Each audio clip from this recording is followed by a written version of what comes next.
Story 1. My brother moved into my house, changed the locks, and transformed everything before my husband and I could move in.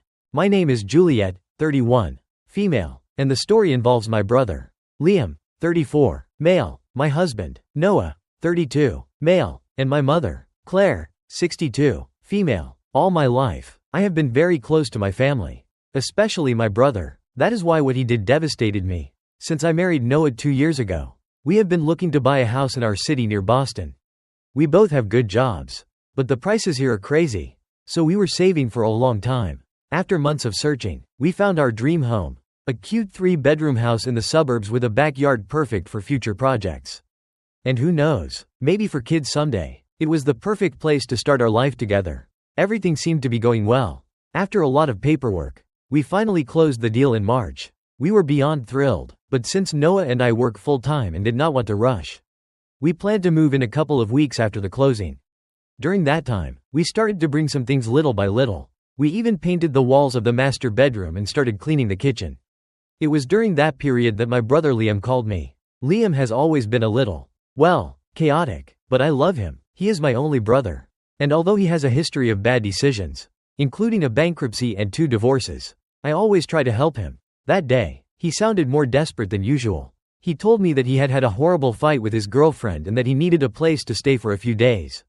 At first, I hesitated. I knew Noah would not be completely comfortable with the idea. But what could I do? He was my brother, and he had nowhere to go. So after quickly discussing it with Noah, who was not thrilled, but agreed, I told Liam he could stay in the new house until he resolved his situation. We were not moving in yet, so I thought it would be a temporary solution.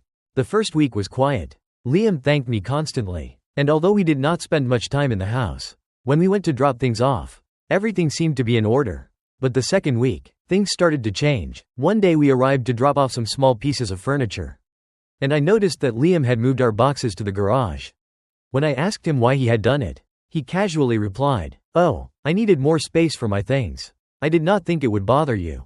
At that moment, I laughed nervously, but something did not feel right. Then the calls started. First, it was my mom, Claire, asking me why I had not told her that Liam was going through a difficult time. According to her, he had lost his job a few days before the fight with his girlfriend, something he had not mentioned to me. After that, it was our aunt, Margot, insinuating that siblings always help each other, especially in times of need. It was then that I began to suspect that Liam had been dramatizing his situation a bit to make sure we would not kick him out.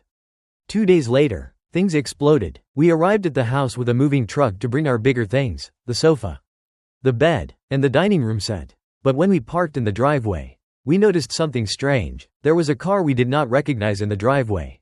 And worse, the lock on the front door had been changed. Noah was furious. I, on the other hand, was in shock. I immediately called Liam, and he answered with a completely different tone than before. Colder, and even annoyed that I was calling him. I demanded an explanation, and he simply said, "Juliet, did you really think you were going to be able to handle this house? You have too many responsibilities, and I need a place more than you." I did not know what to say. How could Liam even think something like that? How dare he insinuate that I did not deserve the house I had bought with years of effort alongside Noah? But that was not all.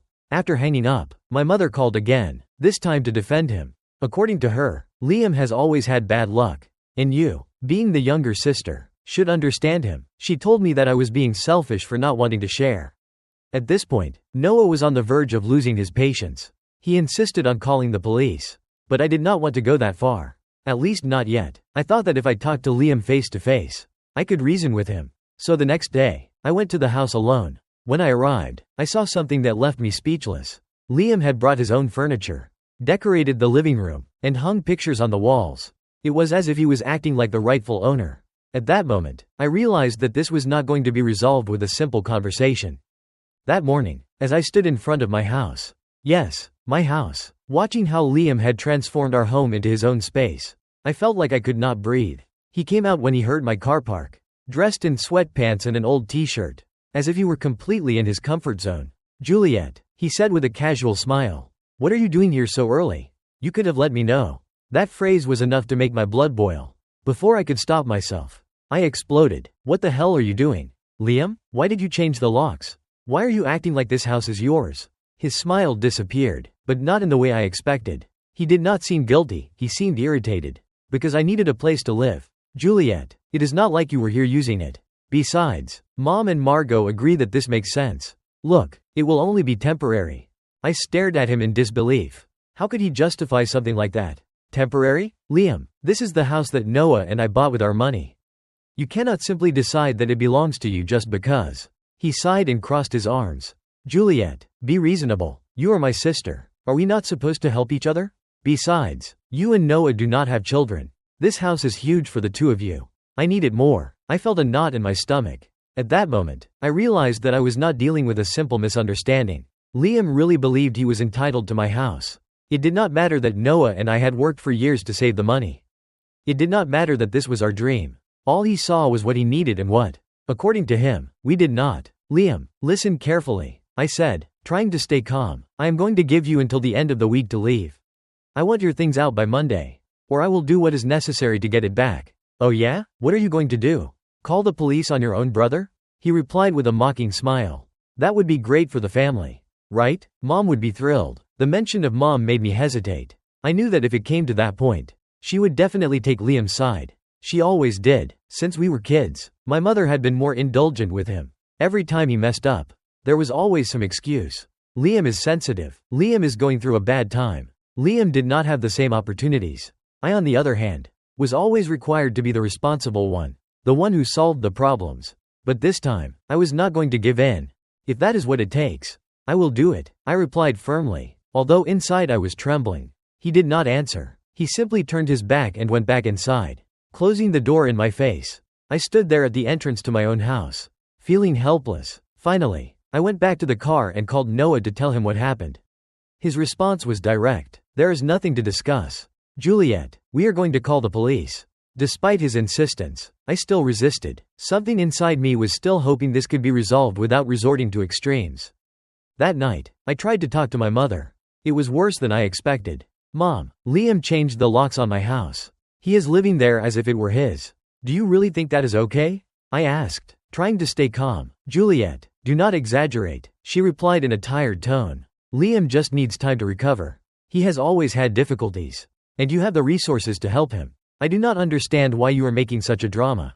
He is your brother. That does not matter. Mom, he is invading my house. What part of that do you not understand? What would happen if someone did this to you? I asked, frustrated. That would never happen because I would not abandon my brother. She retorted coldly. I always thought I had taught you to take care of your family.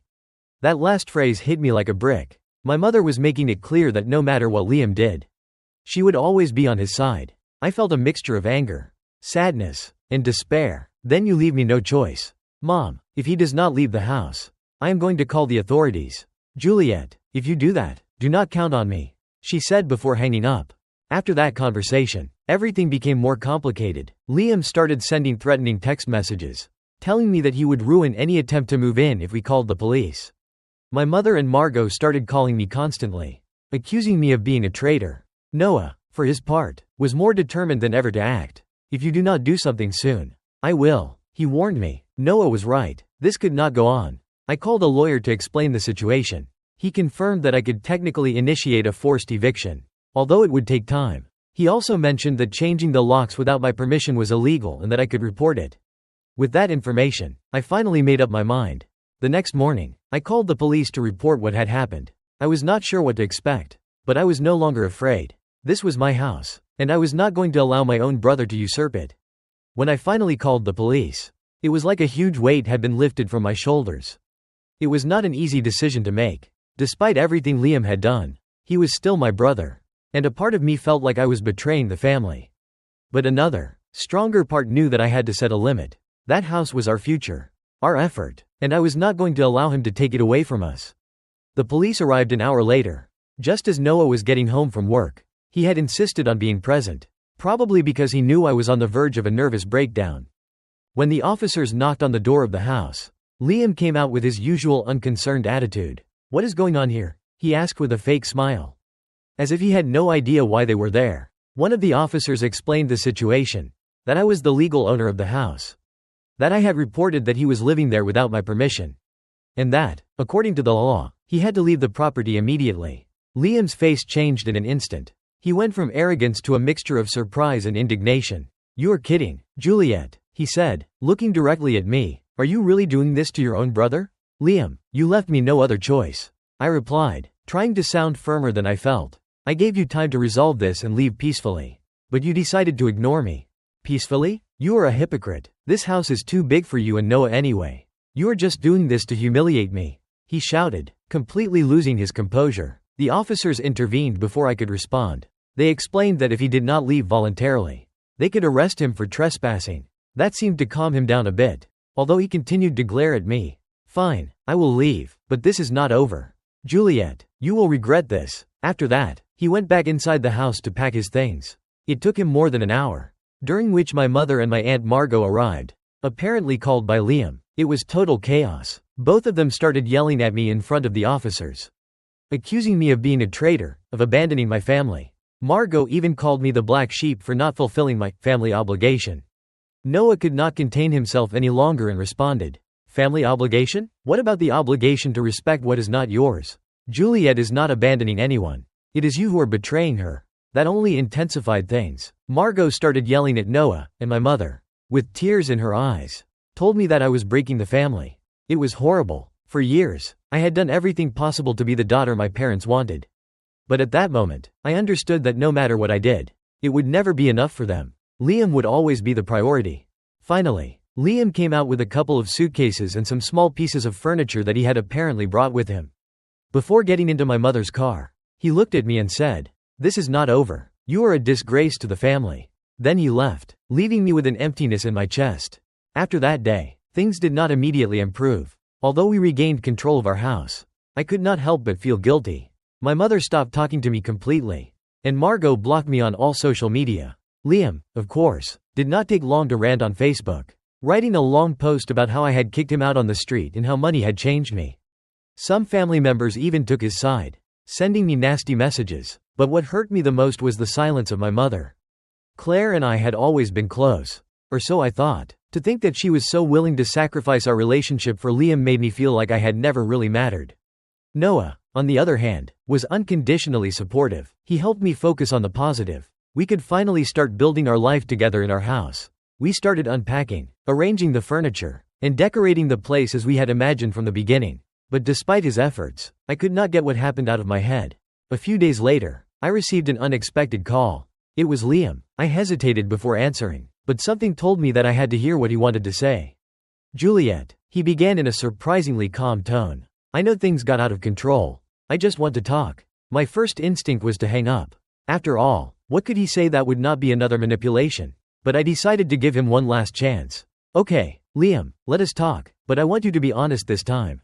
We met at a cafe near the house. When he arrived, he looked different, disheveled, with a defeated air that I had not seen before. For a few minutes, neither of us spoke. Finally, he broke the silence. Listen, I know I screwed up, he said, looking at his coffee cup. I should not have done what I did. But I was desperate. Juliet, I lost my job. My girlfriend left me, and I had nowhere to go. Mom told me that you would understand, that you would not mind. Mom told you that? I asked, surprised. Yes, he answered. She always talks about how you are the strong one of the two.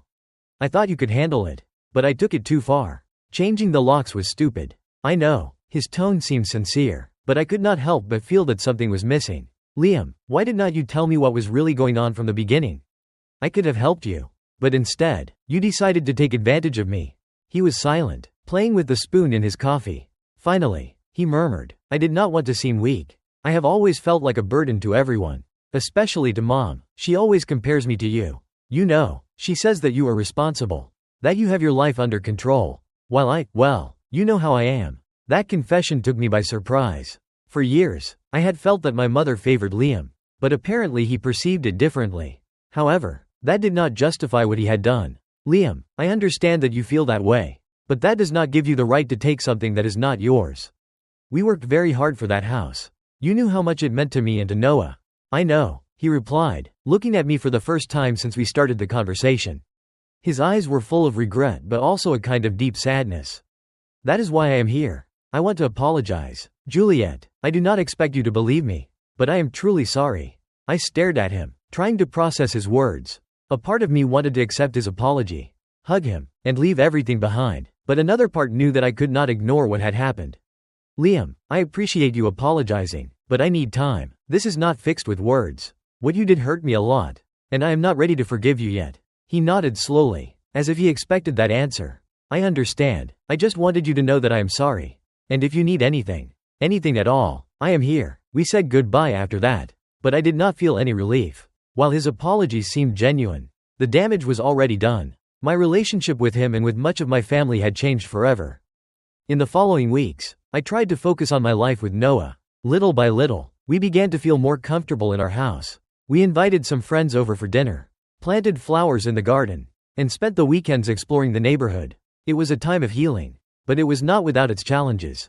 One day, while organizing a bookshelf, I received an unexpected call from my mother. I hesitated before answering, fearing another confrontation, but I decided to give her a chance. "Juliet," she said, her voice trembling, "I want to talk to you." I sighed. "About what, Mom?" "About everything. About Liam, the house. What happened?" I know I was wrong to take his side. Those words left me breathless. For weeks, I had been waiting for some kind of acknowledgement from my mother. But I never thought it would actually come. "You really think that, Mom?" I asked, trying to contain the emotion. "Yes," she admitted. "I was so worried about Liam that I did not think about how everything was affecting you. I have always tried to protect him because, well, I think I have always known that he was not as strong as you. But I was wrong. You also deserved my support." Those words hit me hard. For the first time, I felt that my mother was trying to understand me. "Mom, I do not know if we can repair all of this immediately. What happened was very painful." "I know," she replied. "I do not expect you to forgive me now. I just want you to know that I am here when you are ready." That call was a small step toward reconciliation. It did not resolve everything, but it gave me hope that, in time, things could improve. Meanwhile, Liam, as I learned through some relatives, had gotten a new job and was renting a small apartment in the city. I had not spoken to him since our meeting at the cafe. But knowing that he was starting to straighten out his life gave me some peace. Will I forgive my brother someday? I am not sure, but at least for now, I am focused on myself, on Noah, and on our future. This experience taught me the importance of setting boundaries, even with family, and although it was not easy, I am proud of having defended what is mine. A few weeks after the call from my mother, things started to happen that I never thought would. It all began with a letter. Not a text message, not a call, but a handwritten letter that Liam left in our mailbox. When I saw it, I recognized his handwriting immediately. My first instinct was to throw it away, but my curiosity got the better of me. The letter was surprisingly sincere. Liam not only apologized again for what he had done but also explained things he had never told me. He talked about how he had been struggling with his mental health for years, but he had never had the courage to admit it. According to him, everything had spiraled out of control when he lost his job and his relationship failed. Instead of asking for help, he decided to take the easy way out, manipulating me to get what he needed. The tone of the letter was different from anything I had ever heard from Liam before. He was not trying to justify himself or blame anyone else. Instead, he fully accepted responsibility for his actions and said that he understood if I could never forgive him. He even mentioned that he had started seeing a therapist, something that surprised me a lot. Although I was touched by his sincerity, I was not ready to let my guard down. I showed the letter to Noah, who supported me but also reminded me to be cautious. "It is a good start, Juliet, but remember what happened. Make sure his actions back up his words."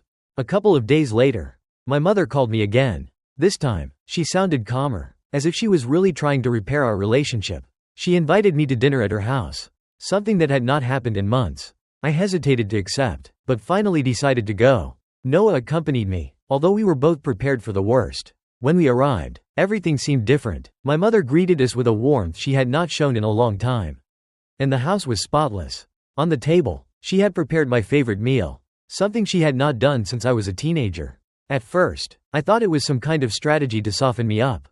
But while we were eating, she opened up. "Juliet," she said, looking down at her plate, "I want you to know that I have been reflecting a lot on what happened.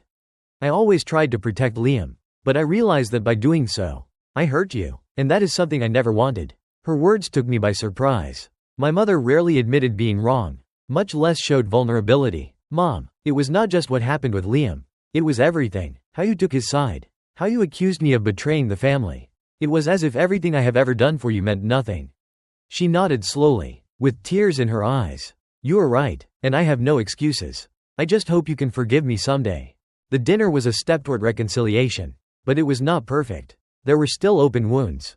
And although my mother seemed to be genuinely repentant, I knew that it would take time to rebuild trust. Meanwhile, Liam continued trying to get closer. One day he called me to ask if he could come by the house and pick up some things he had left in the garage. Although I felt uncomfortable, I agreed, as long as I was not present when he arrived. He seemed different, calmer, more humble. "Thank you for letting me come," he said, looking at the floor. "I know I do not deserve your kindness after everything I did." "It is not kindness, Liam," I answered. "It is an opportunity for you to show that you are really changing." He nodded, accepting my words without argument. He collected his things in silence and said goodbye. Before leaving, he stopped and looked at me. "Juliet, I know I cannot undo what I did, but I want you to know that I am trying to be better. Not just for you, but for myself." Something in his voice made me believe him, although I was still far from completely forgiving him. As the weeks passed, my relationship with my mother slowly improved. We started talking more often, although we still avoided touching on sensitive subjects. My Aunt Margot, however, remained firm in her stance. She sent me a message saying that although she respected my decision, she did not agree with how I had handled things. I decided to ignore her. I had spent too much time trying to please everyone, and I was no longer going to do it. With time, life began to feel normal again. Noah and I finally finished decorating the house, and every corner felt like our home. However, something was still weighing on my mind. Liam's letter. Should I give him another chance? Or should I keep my distance to protect myself? Finally, one day, I decided to do something I had not done in a long time. I called Liam and invited him for coffee. I wanted to hear more about what he was doing to change and decide if I was ready to open the door to a possible reconciliation. When we met, he seemed more relaxed, almost like the brother I remembered from our childhood. We talked for hours, and for the first time, I felt like he was being honest with me. He told me about his therapy, his new job, and how he had been rebuilding his life. "I still do not expect you to forgive me," he said at the end of our conversation, "but I want you to know that I am sorry. And I will do whatever it takes to show you that I am changing." In the months that followed, I started to take small steps towards reconciliation with Liam. It was not easy, and it was definitely not something that happened overnight. There were still days when I remembered what he had done and felt a mixture of anger and sadness. However, his recent actions were beginning to back up his words. For example, on one occasion, he called me to offer to help with something unexpected, the garden.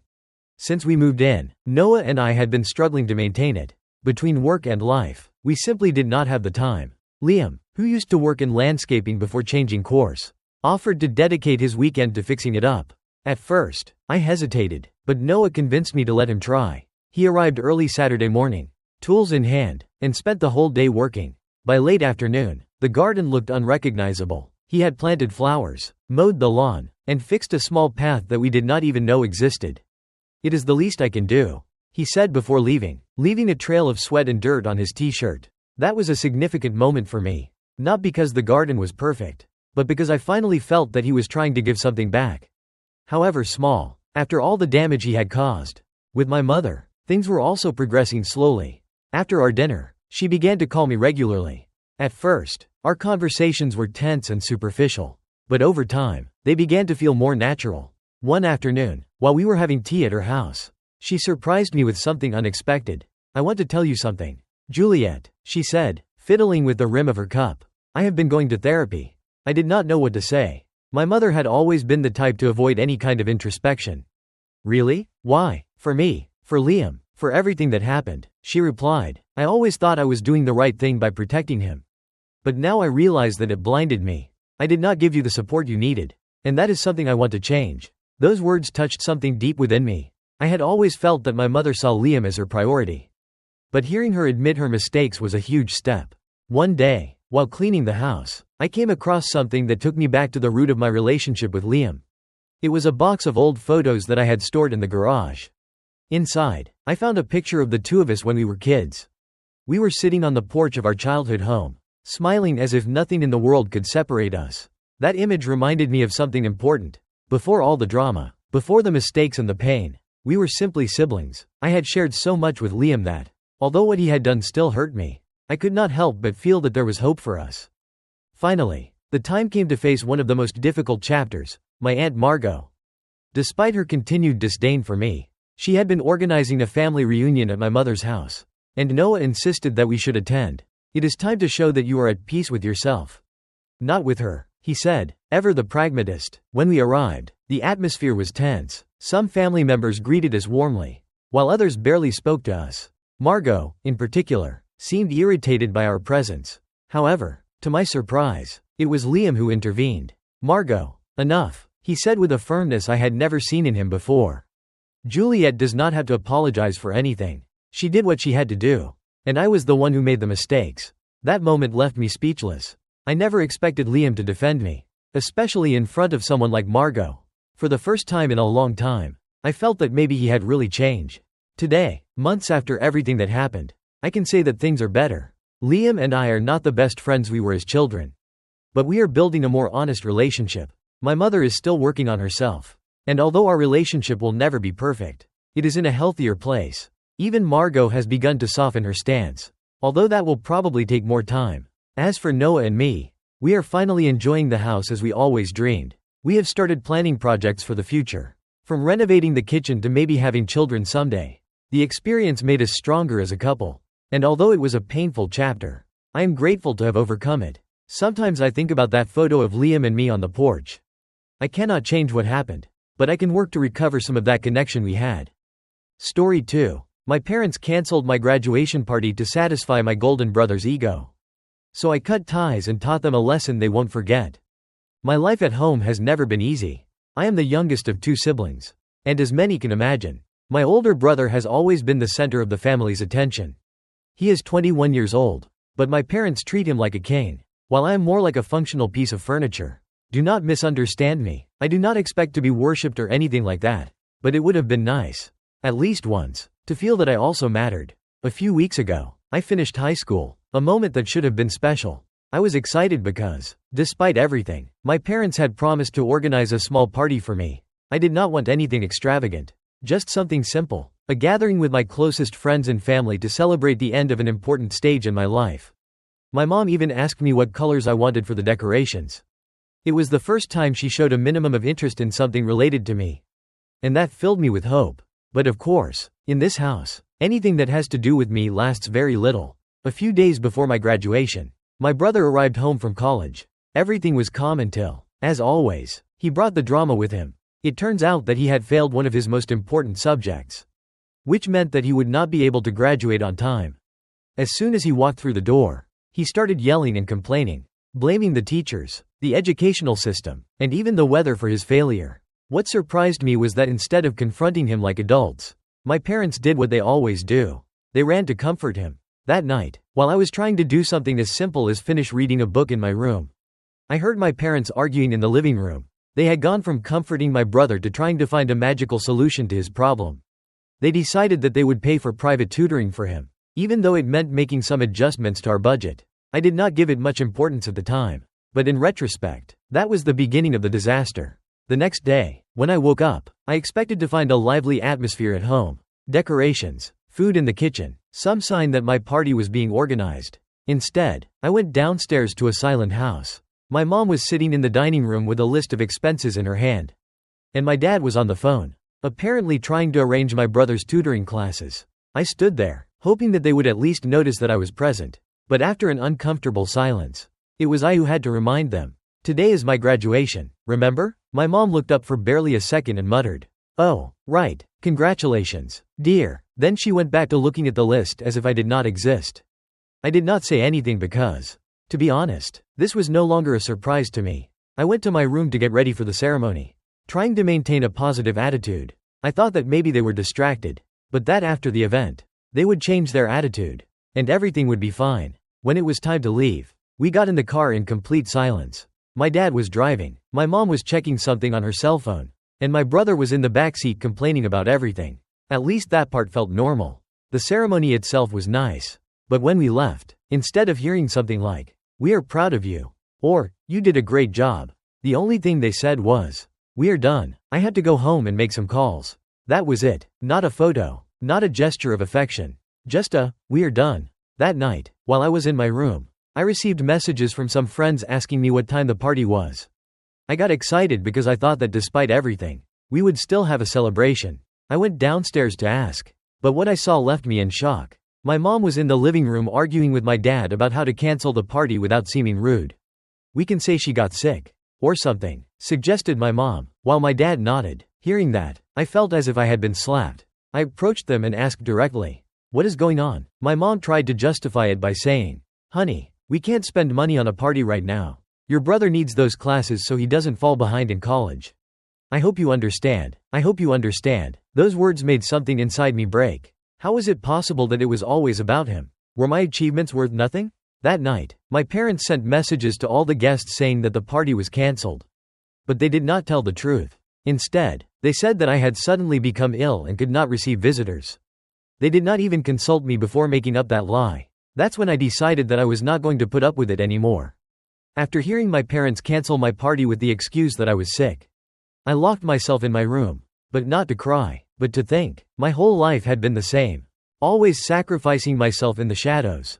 But this time, on such an important day for me, I decided that I was not going to let it go. The next morning, I went downstairs to confront my parents. My mom was making breakfast as if nothing had happened, while my dad was reading the newspaper. My brother was in front of the television playing video games with complete tranquility. I stood in front of them and said, "How could you cancel my party without even consulting me?" My mom did not even look at me as she replied, "Honey, we already explained it to you. It's a delicate moment for your brother. We couldn't justify spending so much money on a party when he needs our priorities right now." Priorities. That word resonated in my head like a hammer. It was always the same. He was the priority. I was the inconvenience. My patience ran out at that moment. You know what? I don't care what he needs. This was about me, not about him. Why do you always have to ruin everything because of him? My brother, who until that moment had remained silent, turned to me with his typical attitude of superiority. "Relax. It's not a big deal. No one was going to miss a boring party." That was like throwing gasoline on the fire. "Boring," I yelled. "It wasn't about the party. It's about you. As a family, never being able to show me even a minimum of support. Everything revolves around you. It's always been like that. And I'm sick of it." My mom tried to calm me down, but I was not interested in listening to her excuses. I took my things and went to the guest room where I knew I could lock myself in without interruptions for the whole day. I received messages from my friends asking what had happened, but I did not respond. I was still processing the anger and humiliation that I felt. Later that night, something unexpected happened. My aunt, my dad's sister, called to ask why the party had been cancelled. My mom had tried to give her the same excuse as everyone else. But my aunt was not someone who settled for vague answers. "Sick? Why didn't you tell me sooner? I want to talk to her." My mom tried to evade her, but my aunt insisted. Finally, my mom handed me the phone with an expression of annoyance on her face. When I talked to my aunt, I could not contain myself. I told her everything, how my brother had always been the favorite, how they cancelled my party without consulting me, and how they even made up a lie to justify it. My aunt was silent for a moment before saying, "This has gone too far." I did not know exactly what she meant, but I felt a sense of relief knowing that someone was on my side. A few days later, my aunt came to visit us. As soon as she walked through the door, she went straight to my parents and demanded an explanation. What happened next was like watching a bomb explode in the middle of our living room. "How can you treat your daughter like this?" my aunt said in a firm voice. "All your life, you have revolved around that boy. And now her graduation is for him?" My dad tried to defend himself by saying that they were doing the best they could. But my aunt was not willing to listen. "Don't give me that," she yelled. "Do you know how many times I have had to listen to this girl cry in silence when she comes to visit me? She is your daughter, too." My mom tried to interrupt, but my aunt continued. "And what about all the money I have given you to help? Was it to pay for your mistakes? Or to raise your children properly?" That comment took me by surprise. I had no idea that my aunt had been helping them financially. My parents seemed mortified. "Pack your bags. You are coming with me." When my aunt told me to pack my bags, I felt a mix of emotions. On the one hand, I was relieved that someone finally took my side. On the other, I was afraid that my parents would try to stop me. But to my surprise, they did not. They simply stood there in silence, as if they knew they had nothing to say that could justify their actions. I went up to my room, opened my suitcase, and started packing. As I did so, my mom came in behind me, trying to appear calm. "Are you really going to do this?" she asked in a low, almost pleading tone. "You know things are not as simple as they seem." "Simple?" I replied, laughing humorlessly. "You know what is not simple? Spending 18 years feeling like a burden in my own family." She tried to get closer to me, but I moved away. I did not want to hear her excuses or endure her emotional manipulation. Without further words, I finished packing and went downstairs with my aunt. Before leaving, my dad tried to say something, but my aunt interrupted him with a simple, If you really cared, you would have already done something.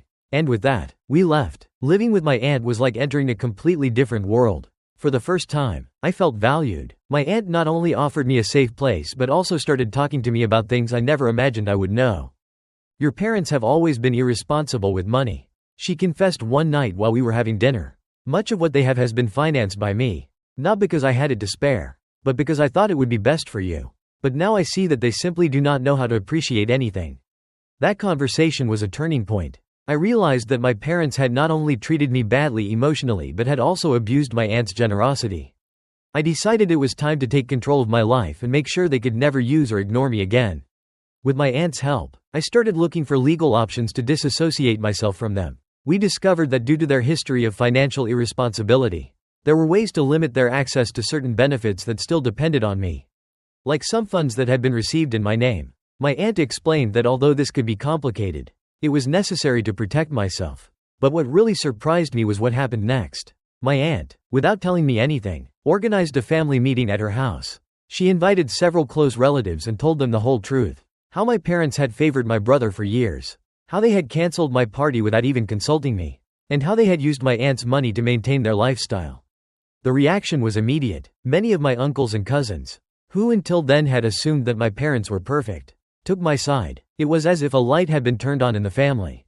And suddenly everyone began to question my parents' decisions and actions. My parents, of course, soon found out what had happened. My mom called me hysterical, saying that I had destroyed the family's image. My dad also tried to blame me, but I did not care anymore. You did it to yourselves, I replied. I only told the truth. While all this was happening, something unexpected occurred. My brother, who until then had always been indifferent to my problems, showed up at my aunt's house.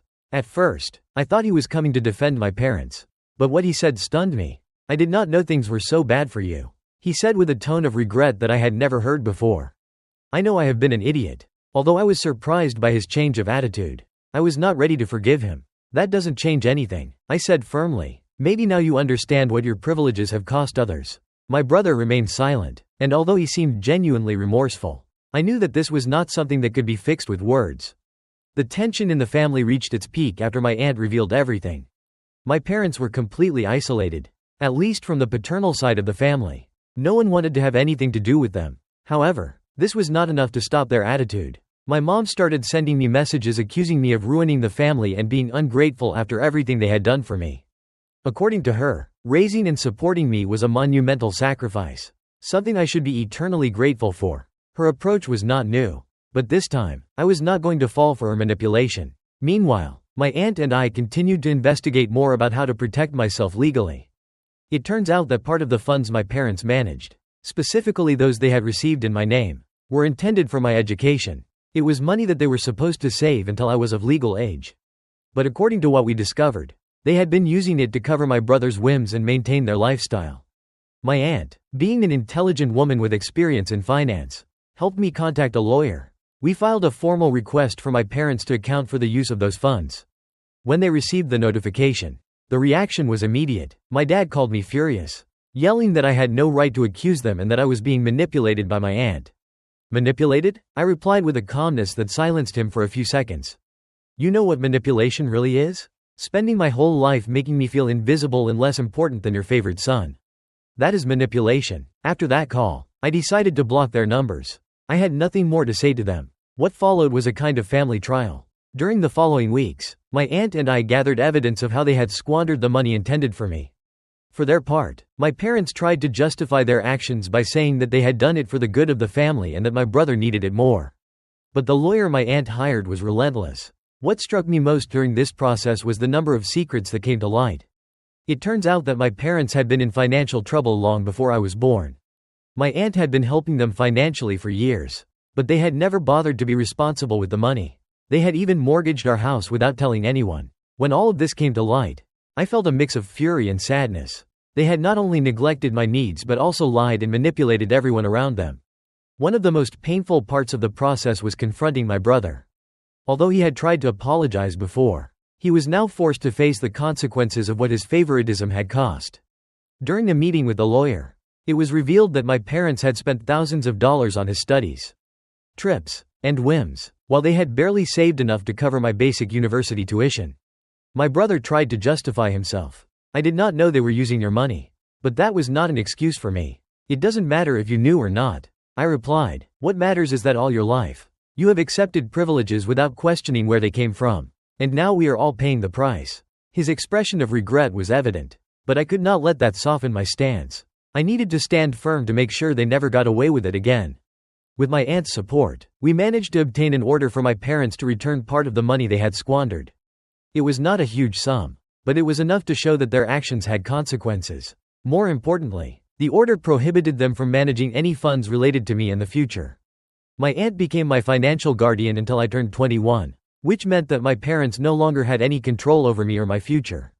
On the other hand, the social impact on my family was devastating for them. My other uncles and cousins learned about everything they had done, and many cut ties with them. My mom tried to convince some of them that this was all a misunderstanding.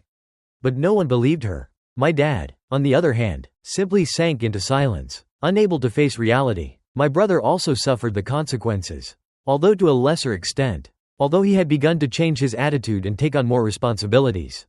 The truth about how he had been favored for years tarnished his image among his friends and family. For me, this was not about personal revenge but about justice. I wanted my parents to understand the weight of their actions and that they could never repeat them. Not with me or anyone else. A few weeks after the exposure became public, I received a letter from my mom. It was the first time she had communicated with me since I blocked her calls. In the letter, she apologized. She said that she had never understood how much they had hurt me and that now, by losing everyone's respect, she finally understood what I had felt for so many years. For a moment, I considered responding, but I decided not to. The words, although they seemed sincere, came too late. I was not ready to forgive, not even sure I ever would be. Meanwhile, my life moved on. My aunt helped me enroll in college. And with the recovered funds, I did not have to worry about expenses. I also got a part-time job, which gave me an independence I had never experienced before. My relationship with my aunt flourished. We became a family by choice, leaving behind the pain of what we had endured together. As for my parents, I heard from other family members that they were still struggling to rebuild their social life. But I did not care anymore. They had made their decisions, and I had made mine. One day, my aunt and I decided to do something symbolic to close this chapter. We reviewed some old photos I found while packing my things from my parents' house. There were pictures of family moments in which I had always been relegated to the background. Almost like a spectator in my own life. We burned the photos, not out of hate, but as an act of liberation. Watching the flames consume those images, I felt like I was leaving behind years of pain and resentment. Story 3. My dad kicked me out of the house after my stepmother accused me of ruining her family business. My dad and I had always had a solid relationship. Or at least I thought so. Everything started to change when my stepmother, Claire, came into our lives. To give some context, my parents divorced when I was 10 years old. It was a complicated process, full of arguments and misunderstandings. But my dad, Henry, always made sure I knew it wasn't my fault. Some years passed, and by the time I turned 18, he met Claire. She was an elegant and ambitious businesswoman with her own line of beauty products, which, according to her, was the future of personal care. At first, I thought Claire was kind, although a bit distant. What I didn't know was that she brought with her a lot of problems that would soon involve me. Claire had a daughter my age named Margot. She was a reserved girl who always seemed to be judging me with her gaze. But I tried not to give it too much importance. My dad was happy, and after seeing him alone for so long, I wanted to support him. In retrospect, I probably should have paid more attention to the warning signs. Everything was going more or less well until I finished college and moved back into my dad's house while I looked for work. I had studied graphic design and had plans to freelance while saving up to get my own place.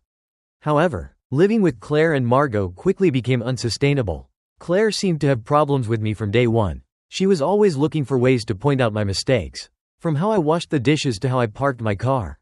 But the real conflict began when Claire decided that I could be useful in her business. She asked me to design a logo and some promotional materials for her new campaign. Although I wasn't entirely comfortable, I agreed because I wanted to keep the peace. I worked hours creating unique and professional designs. But when I showed her my work, her reaction left me stunned. Claire criticized every detail, from the colors to the fonts, and told me that she expected more from someone who called themselves a designer.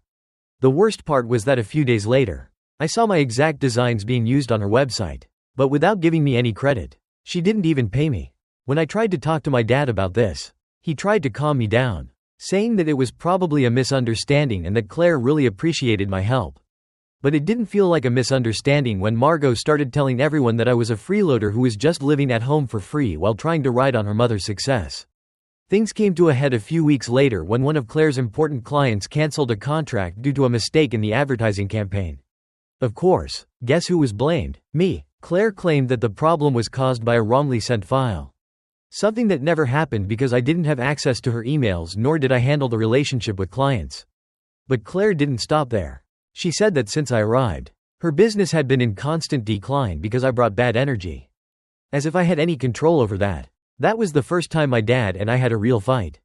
I tried to explain to him that Claire was making everything up to get rid of me. But he was blinded by his loyalty to her. It was a long and exhausting argument. And I ended up crying in my room, feeling completely betrayed. The days after the fight with my dad were a whirlwind of tension and uncomfortable silence. Claire barely spoke to me. But when she did, it was to make passive-aggressive comments about how some people didn't know how to behave under someone else's roof. Margot, for her part, didn't bother being subtle. She looked at me with a mixture of mockery and contempt that set my nerves on edge. My dad, meanwhile, tried to act as if everything was fine, as if the chaos that had taken over our house didn't exist. He didn't realize that ignoring the problem only made it worse. The breaking point came one afternoon when Claire organized a meeting with her business partners at the house. According to my dad, this meeting was crucial to saving the business after the supposed mistake that had ruined one of her most important campaigns. I had planned to spend the day out to avoid problems, but just before I left, Claire stopped me in the hallway. "Don't think you can get away that easily," she said, crossing her arms. "If something goes wrong today, everyone will know whose fault it is." I didn't respond. It wasn't worth arguing with someone who had already decided that I was the enemy. I left the house with a knot in my stomach, trying to distract myself as I walked through the neighborhood. I returned a few hours later when the meeting was over, hoping the drama had ended as well. But instead of finding a quiet house, I found my dad furious, Claire crying in the living room, and Margot standing in a corner with a smile she wasn't trying to hide. "I can't believe you did this," my dad yelled as soon as I entered. I froze. I had no idea what he was talking about. "Did what?" I asked, trying to stay calm. Claire sobbed dramatically, wiping her tears with a tissue. "You ruined my presentation. I knew I couldn't trust you." It turns out that during the meeting, someone had sent an email to all of Claire's partners with documents that apparently made her look ridiculous. Private messages where she criticized her clients, a summary of her financial problems, and a proposal that showed false numbers. According to Claire, the email came from my computer. Of course, this was a blatant lie. I didn't even know the details of her business. Much less did I have access to her emails or documents. But Claire wasn't interested in evidence or explanations.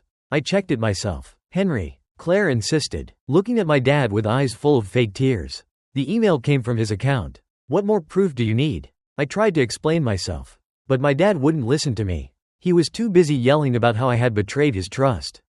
About how Claire and he had done everything to give me a home. And I had repaid them in the worst possible way. Margot, meanwhile, just watched with her arms crossed and a look of triumph on her face. When I finally managed to speak, my voice trembled with frustration. "It wasn't me," I said, looking directly at Claire. "This is a setup. I don't even have access to your account." Claire shook her head, her voice full of contempt. "You always have an excuse, don't you? It's never your fault. You never take responsibility for anything." My dad joined her, and for the first time in my life, I felt like he saw me as a stranger, someone he didn't know or want to know. "I can't believe you're so dishonest," he said, "after everything we've done for you." I tried to reason with him, but it was useless. The evidence that Claire had fabricated was enough to convince him. She was his wife, the woman who had revived his life after difficult years. I was just his son, someone he apparently now saw as a burden. That night, they gave me an ultimatum. Claire demanded that I leave the house immediately, claiming that she didn't feel safe with me there. Margot backed her words, saying that I was a toxic influence on the family. My dad, although visibly uncomfortable, did nothing to defend me. "It will be better for everyone," he said, avoiding my gaze. "I'll give you a few days to find somewhere to go." I felt as if the ground was opening up beneath my feet. How could my own father doubt me so much?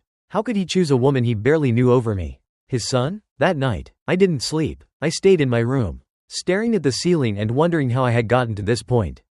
The next day, I started packing my things. As I put my clothes in boxes, I couldn't stop hearing Claire and Margot laughing in the kitchen as if nothing had happened. My dad was at work, But his absence only made everything feel more surreal. This wasn't my home. These weren't my family. It took me 2 days to find a temporary place to stay. A friend from college, Lucas, offered to let me sleep on his couch until I could get on my feet.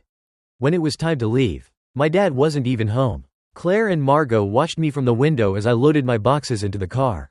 Their satisfied smiles etched in my memory. As I drove towards Lucas's apartment, something inside me changed. It was no longer just sadness or betrayal. It was determination. I didn't know how, but I was going to prove that everything Claire had said about me was a lie.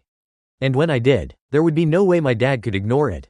Moving into Lucas's apartment was a temporary relief, but it didn't resolve the pain I felt. The couch I slept on was uncomfortable. The small space of the apartment was filled with textbooks and video games. And privacy was almost non-existent. However, the worst part was the uncertainty. How was I going to move forward? How would I prove that Claire had lied about me? Although Lucas was very supportive, I knew I couldn't stay there forever.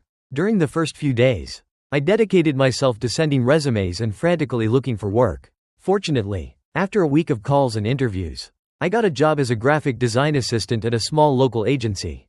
It wasn't my dream job, but it allowed me to earn some money and get back into a routine.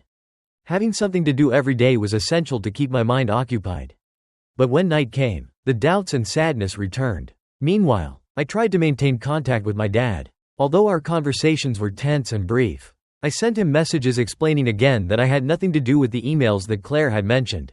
But he never responded. After a few days, I understood that I was wasting my time. My dad wasn't going to listen to me as long as Claire was manipulating the narrative. So I decided to take a different approach, gather evidence. First, I checked all my electronic devices to prove that I hadn't sent any emails related to Claire. Although I knew I hadn't done it, I wanted to make sure I had evidence in case I needed it. Then, I sought help in online forums where people who had gone through similar situations shared advice on how to defend themselves against false accusations. What I found gave me an idea. If Claire had fabricated the evidence, perhaps she had left a trace. With the help of a friend of Lucas's who worked in IT, I managed to track the supposed email that had been sent during the meeting. As I suspected, it didn't come from my computer but from a different IP address. One that matched my dad's house. This confirmed that someone inside the house had sent the email.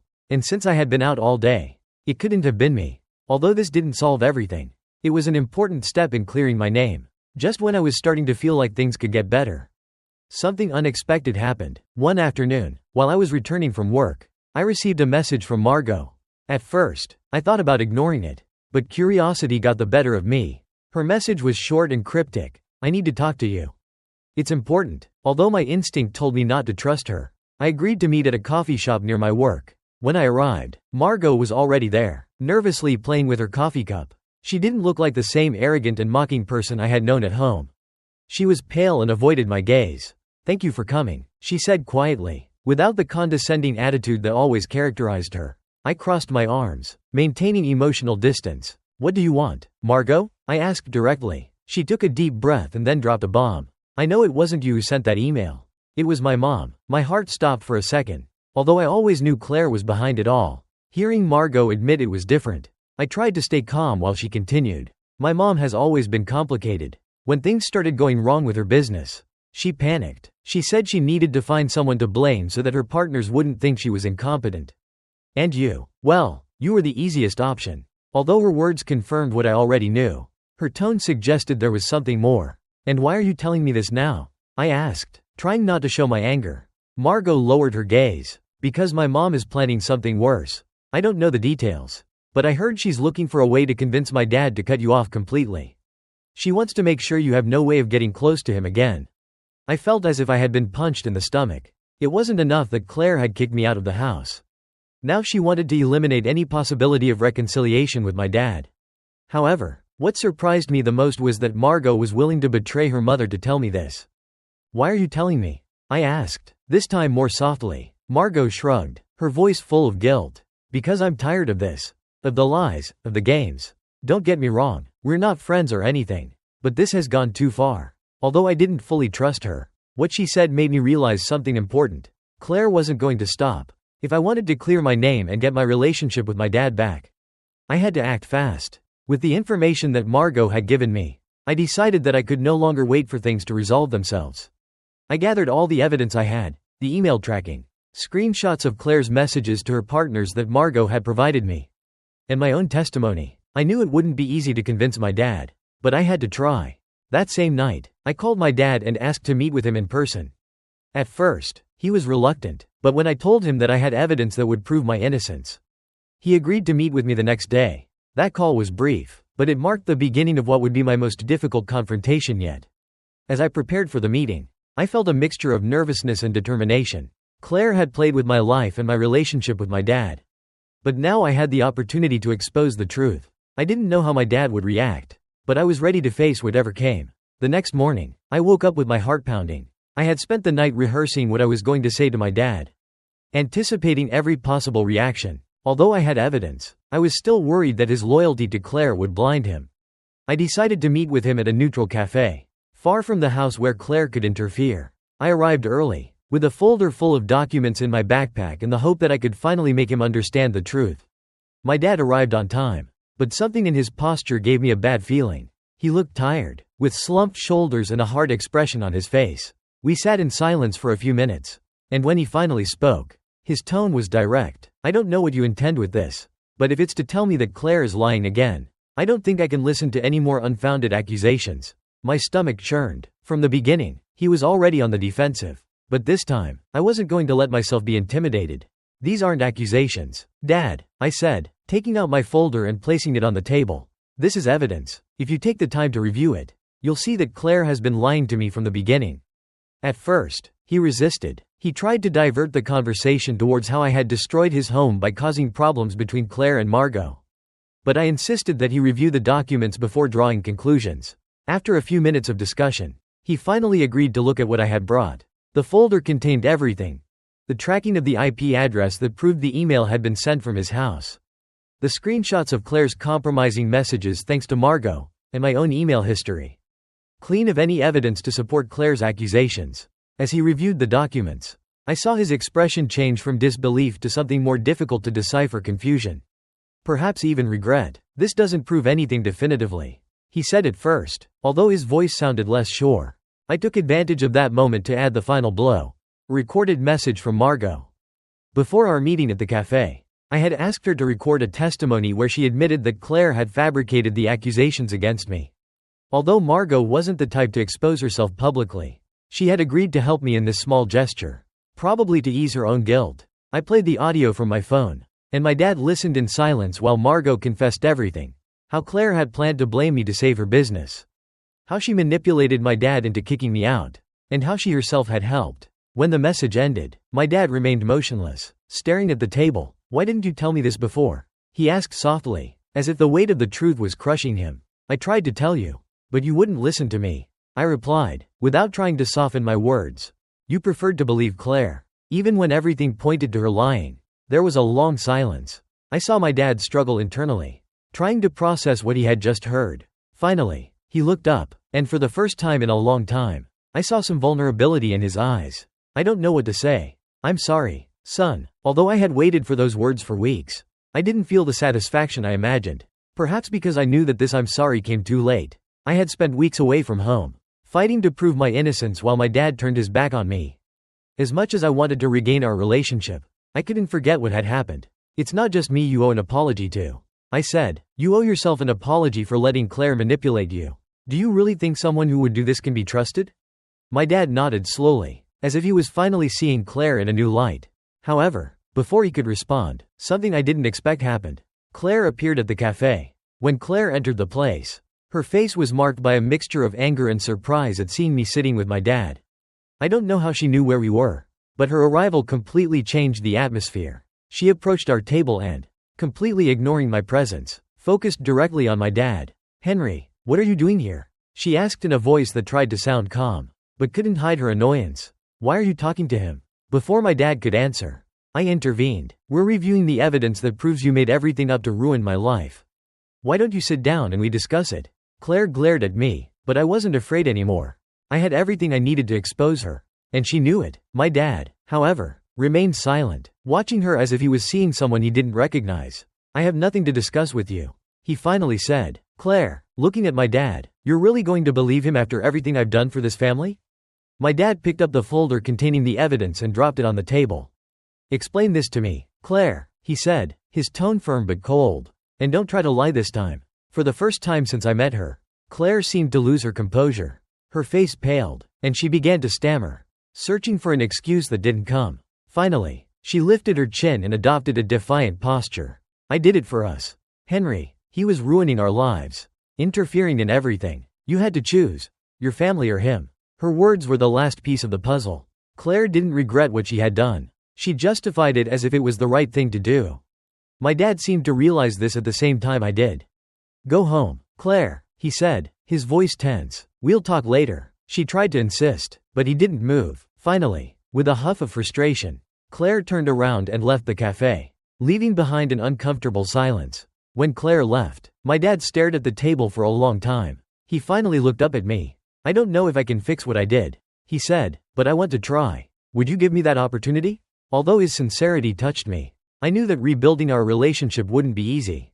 There was too much pain, too many open wounds. However, I decided to give him a chance. Not for him, but for me, because despite everything, I wanted to believe that our relationship could still be saved. We can try, but you need to show that you're willing to change, I replied. That was the beginning of a long process of reconciliation. But there were still many pieces to fit together. After the confrontation at the cafe, I was left with mixed feelings. I had exposed Claire and made it clear that I wasn't going to tolerate any more manipulation. But that didn't mean everything was resolved. My dad and I had reached an initial understanding. But rebuilding our relationship would require much more than an apology and a couple of difficult conversations. Despite his promise to try, I couldn't ignore the fact that he had betrayed me at a crucial moment in my life. On the other hand, there was still the awkward reality of Claire. Although her reputation was in ruins within her business circle, she was still living in my dad's house. She wasn't going to disappear from our lives so easily. And that added an extra layer of uncertainty to any attempt at reconciliation. A week after our conversation, my dad called me. He told me that he had had a serious discussion with Claire, and that after what had happened, he didn't see how they could continue together. He explained that he was exploring the possibility of divorce, but the process was going to be complicated. Claire had made it clear that she wasn't going to leave without a fight. And with years of marriage behind them, there was a lot at stake, both emotionally and financially. Although I was satisfied that my dad finally recognized the damage Claire had caused, I didn't want to get involved more than necessary in their separation. I had already had enough drama with Claire to last a lifetime. However, my dad insisted that he needed my support, not only as a son but also as someone who had experienced firsthand the consequences of Claire's actions.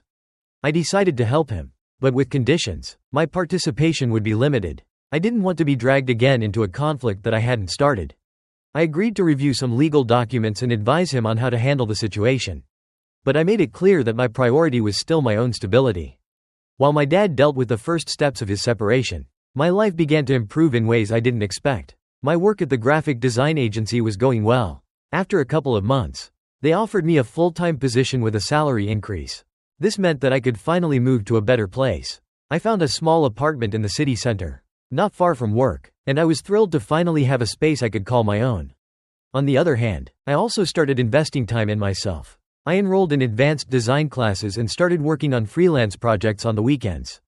It wasn't just a way to earn extra money but also to regain confidence in my abilities.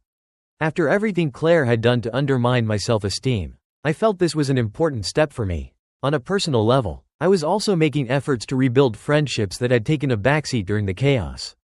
Lucas, my friend who had given me a place to stay, became a constant support, although he never told me directly. I knew he was proud of how I was handling things. He even encouraged me to go out more and stop worrying so much about family problems. A couple of months later, my dad called me again, this time with unexpected news. Claire had decided to leave. According to him, after weeks of discussions and threats, she had finally accepted a separation agreement. She would take a portion of the money and some personal belongings. But she would no longer live in the house. My dad was relieved, although visibly affected by the process. For the first time in years, he seemed to be beginning to understand the emotional cost of his decisions. Despite my initial resentment towards him, I found myself feeling some empathy. Seeing him deal with the consequences of his relationship with Claire reminded me that although he had failed me, he had also been a victim of her manipulations. However, that didn't mean I could forget everything immediately. Reconciliation was still a work in progress. With Claire out of the equation, my dad started making genuine efforts to rebuild our relationship. He invited me to dinner regularly, tried to take an interest in my work, and above all, listened when I spoke. Although it was difficult to trust him at first, I gradually began to feel that maybe there was a chance to start over. At one of our dinners, he asked me a question that caught me off guard. "Do you think you'll ever be able to forgive me?" he said, looking at his plate instead of at me. I took a moment before answering. It wasn't an easy question. It's not something that happens overnight, Dad, I finally replied, but I think we're on the right track. He nodded, and although he didn't say anything else, I could see that my words meant a lot to him. Now, months after everything that happened, I feel like I'm finally in a better place. My relationship with my dad isn't perfect, but we're working on it. And that's what matters. Claire is no longer part of our lives.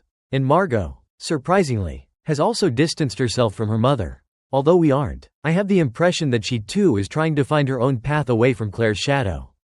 Story 4. My parents chose a trip instead of my birthday.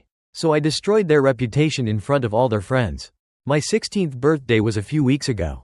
Until that day, I never thought anything could break me more than my parents already had for years. For as long as I can remember, I have always been the shadow in my family. My older brother, the golden child, has everything, the attention, the affection, and anything he desires. I, on the other hand, barely receive the basics. But even knowing all this, what happened that day exceeded any expectation I could have about their indifference. It all started that morning when my mom entered my room with an unusually wide smile. She woke me up saying, "Good morning, dear. We have something very special prepared for you today." That phrase filled me with excitement. They rarely showed interest in me, let alone planned something special for my birthday. I sat up quickly in bed, looking at my mom with bright eyes, trying not to get too carried away by the excitement. "Your dad and I have organized a surprise trip to celebrate your birthday," she continued. "A family vacation. We are leaving today." I was speechless. The idea of a family trip was something I had only seen in movies.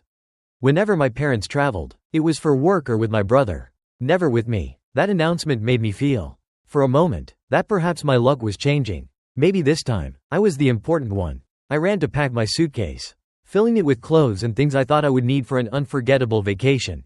While packing my things, I even sent messages to my friends, canceling the small gathering we had planned that afternoon to celebrate. I explained to them that my parents had something special in mind. Something that, for the first time, made my birthday feel like my own. However, that bubble of happiness did not last long. When I went downstairs with my suitcase ready, the scene I encountered made everything inside me freeze. My parents were gone. The car was not in the driveway. Only my brother was in the living room, sitting on the sofa with a mocking smile on his face. "What are you doing with that suitcase?" he asked, pretending to be confused. "I am ready for the trip," I replied, still trying to process why they were not there. His smile widened as he pulled a piece of paper out of his pocket and handed it to me. "Oh, no, you are not going. Mom and Dad thought it would be better if you stayed in charge of the house. Here is a list of things you can do while we are away." My heart stopped. I looked at the list and saw a series of chores. From cleaning the garage to organizing the attic. It was clear that this was not a simple mistake. They had planned it this way from the beginning. This cannot be. Why would they do this? I asked, feeling anger and sadness build up inside me. Mom said someone had to take care of the house. He replied indifferently. And besides, you have exams soon. We do not want you to waste time on unnecessary things like a vacation. It is for your own good. I could not believe what I was hearing. This was not just a lack of consideration, it was a deliberate attack. My brother even mocked me before taking his suitcase and leaving the house. The door closed behind him, leaving me alone in the oppressive silence of a house that had never felt so empty. I collapsed. I had been ignored and sidelined by my family countless times before. But this was different. This was cruel. As I cried, my sadness began to transform into something else. There was something boiling inside me that I could not ignore. A rage that grew with every memory of how they had treated me for years. They always told me to endure, not to complain, because my brother needed more attention. They always justified it, but there was no justification for this. And so, as my tears dried, an idea began to form in my mind. An idea that at first seemed absurd but soon became a clear and defined plan.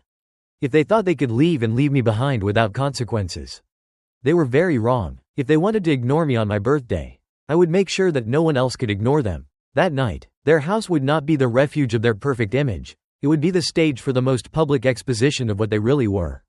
If they wanted to play dirty, then I could too. After hours of crying, I felt an unusual strength inside me. I could not continue being the victim. Not this time. My family had crossed a line. and I was willing to show them that I was not going to remain silent or endure their contempt any longer. If they had made me feel invisible, my mission now would be to expose them to everyone, especially to the people whose opinion mattered most to them, their friends, colleagues, and acquaintances. The first thing I did was enter my dad's study. It was not difficult since he always left his computer without a password. He was one of those people who trusted too much in the privacy of his own home. I turned on the screen, and there it was, his email open, an endless list of important contacts, including work colleagues, neighborhood friends, and even his boss. Perfect. I began to compose a message. It was not difficult to imitate my father's formal tone. I had heard it so many times in his calls that I could almost write it from memory. Dear friends, I began, we are excited to invite you to a small surprise gathering tonight at our house. We want to celebrate our daughter's birthday and share this special moment with you. We know it is a last-minute invitation, but your presence would be an honor for us. Please join us starting at 7 p.m. We hope to see you all here. Before sending it, I paused for a moment. Was I really doing this? Was I going to invite all the important people in my parents' lives to witness their absolute indifference towards me? A smile spread across my face. Yes, I was going to do it. I clicked send. A few dozen people now had a formal invitation to a party that did not even exist. But I was not going to stop there. I checked my mom's desk and found her contact list. Just like my dad, she did not bother to protect her personal information. With the same ease, I drafted a similar message addressed to her closest friends, women who regularly met to brag about their perfect families. As the emails were sent, I felt a mixture of nerves and euphoria. This was not just an act of revenge, it was my way of regaining control. For years, I had lived under their rules, meeting their expectations and enduring their snubs. Now they would have to face the consequences of their actions. Once I was done with the emails, I decided to take things a step further. I knew that just a gathering would not be enough to cause the impact I was looking for. I needed to turn this into an event that no one would forget. I called my closest friends and explained my plan. I told them everything that had happened, from how my parents had left me alone on my birthday to the idea I had to expose them in front of their social circles. At first, some seemed surprised, but they soon joined the plan with enthusiasm. My friends started arriving in the afternoon, bringing balloons, streamers, and anything that could make the house look like a party venue. Someone even brought a cake with my name written on it, as if it were a real celebration. The irony of all this did not escape me, but every detail made the scene even more believable.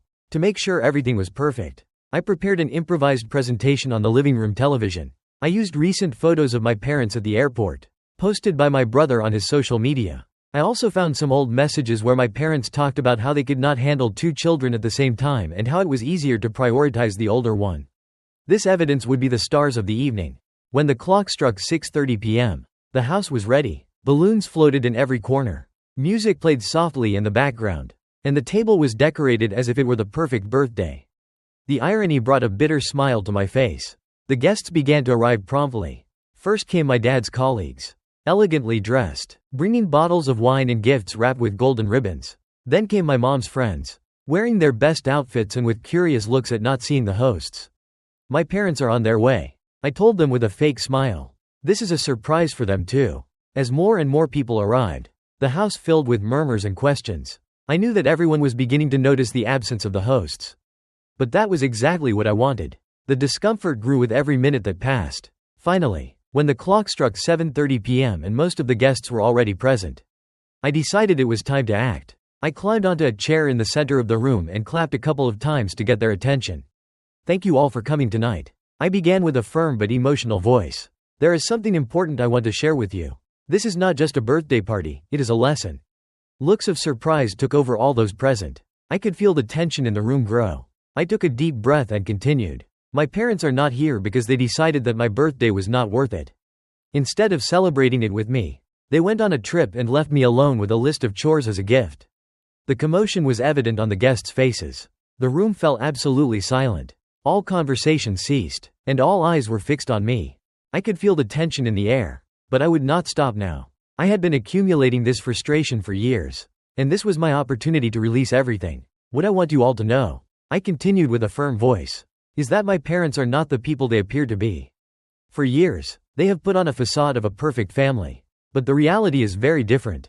On my birthday, instead of spending the day with me, they decided to go on vacation without me. They did not even have the courage to tell me face to face. They let my brother give me the news. with a list of household chores as their gift. Some of the guests looked at each other incredulously. Others seemed uncomfortable, probably questioning whether they should have come. I decided then that it was time to show them proof. I took out my phone and connected an HDMI cable to the television. On the screen appeared photos of my parents at the airport, smiling with their suitcases in hand, taken directly from my brother's public profile. These images were the perfect evidence of their abandonment.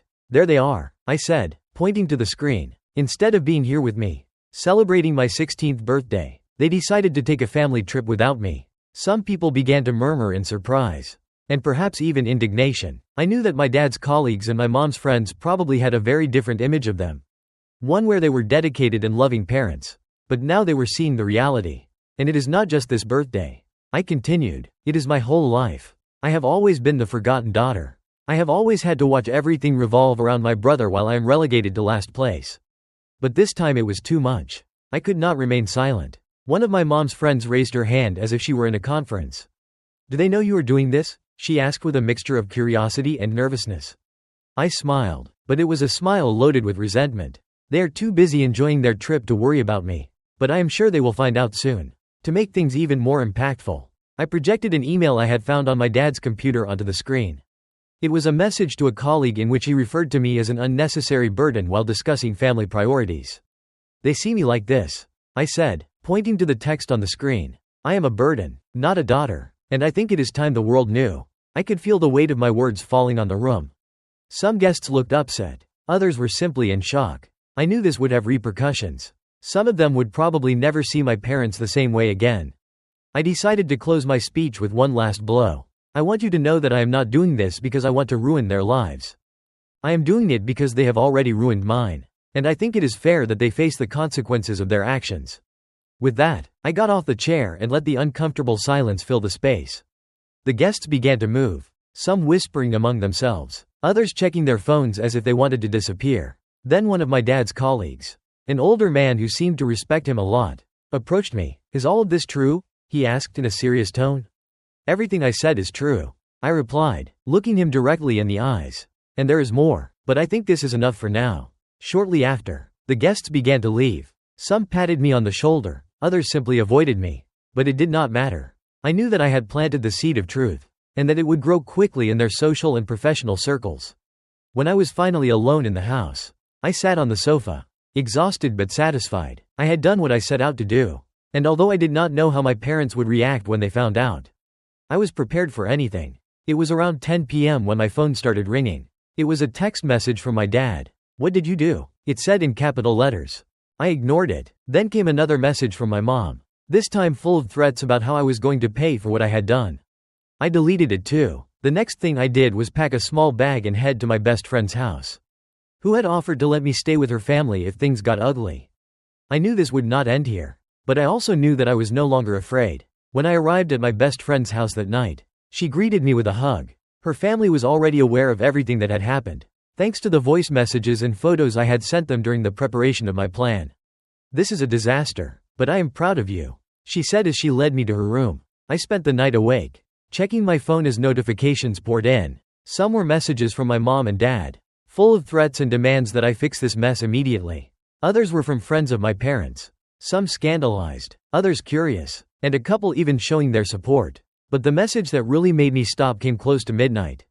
It was from my brother. "What the hell did you do? Mom and Dad are furious. You have gone too far this time. You had better fix this or things will get ugly." I read the message several times, trying to decide whether to respond. Finally, I wrote a single sentence. "What happens if I do not want to fix anything?" His reply came almost immediately. "You will see." It left me uneasy, but I was determined not to give in. I knew I had lit a flame that would not be easily extinguished. But I was ready to face whatever came. The next day, I woke up to a phone call. It was from my school principal. As soon as I answered, his tone was severe and professional. "We need to talk about what happened yesterday," he said. "Your parents are extremely concerned and want us to meet to discuss the situation." I froze. My parents had involved the school. I should not have been surprised. It was typical of them to try to regain control using any means at their disposal. "I do not think that is necessary," I replied calmly. "This has nothing to do with the school. They think otherwise," he insisted. "They want you to come tomorrow with them to discuss this matter." I hung up without committing. But the knot in my stomach did not disappear. I knew this was getting out of control and that the revenge I had planned would have a price. That afternoon, I decided it was time to prepare my next move. I knew my parents would not stop until they recovered their image. And that meant I would have to take drastic measures. First, I called a lawyer that a friend of my best friend's family recommended to me. She specialized in emancipation cases. And although I was not entirely sure I wanted to go that far, I wanted to explore my options. The lawyer, a kind but direct woman, explained the process and assured me that, given my situation, I had a solid case. After that call, I felt a mixture of fear and relief. For the first time, it seemed like I could have a real way out. A way to break ties with my parents and start over. That night, while checking my messages, I received an unexpected call. It was one of my dad's colleagues who had attended the party. Her tone was soft but firm. "I just wanted to tell you that what you did was incredibly brave." She said, "I know we do not know each other well, but I want you to know that there are people who support you." Her words touched me deeply. Until that moment, I had not considered that anyone could be on my side. I had always assumed that everyone saw my parents as the perfect people they pretended to be. But this unexpected support gave me strength to continue. 2 days later, my parents returned from their trip. I was still at my best friend's house, avoiding any contact with them, but they could not leave me alone. They sent emails, text messages, and even tried to call my friend's house, demanding that I talk to them. Finally, I received a message that captured all their desperation. "This is not just about you anymore. You have ruined our careers and our reputation. Fix this now, or there will be serious consequences." I knew I could not ignore them forever. So I decided it was time to face the storm. But this time, I would not be alone. I took my best friend with me, and her mom insisted on accompanying us to make sure I would not be intimidated. When we arrived at my house, my parents were waiting in the living room. The tension was palpable. My mom was visibly upset, while my dad was trying to maintain his composure. Although his clenched jaw betrayed his frustration. "What do you think you have done?" my dad began, his tone cold as ice. "What I should have done a long time ago," I replied, looking him directly in the eyes. My mom burst into shouts, accusing me of being ungrateful and of ruining everyone's lives. My dad, on the other hand, tried to take a more calculated approach. "Listen, we can fix this. If you post an apology and explain that it was all a misunderstanding, we can forget about this." I laughed, a bitter laugh that resonated in the room. "Forget about this? After years of abandonment and mistreatment? After you left me alone on my birthday to go on vacation? No, I am not going to forget it. And I am not going to apologize." Their faces tightened upon hearing my response. I could see that they were not used to anyone challenging them, let alone me. Then I took out my phone and showed them a message I had received that morning. It was from one of my dad's bosses, who had attended the party. It said, "It is a shame that you have to work with such dishonest people. Your daughter deserves better." My dad's face paled as he read it. I knew he had lost the respect of someone important, and that loss hurt him more than anything I could have said. My mom tried to snatch the phone from me, but my best friend's mother intervened. "This is no longer a family matter," she said firmly. "You have mistreated her for years. It is time that you face the consequences."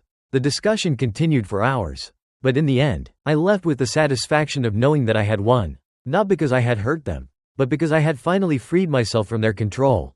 After the confrontation at the house, something definitely changed between my parents and me. The words we had said to each other were etched like scars. Their authority, which had previously seemed unshakable, now looked weakened. I could see on their faces that they were not used to dealing with real consequences. And this was destroying them. The following days were a mix of fits of anger and pleas. First, my mom tried to play the emotional card, sending me long messages full of guilt and recriminations. "We sacrificed so much for you.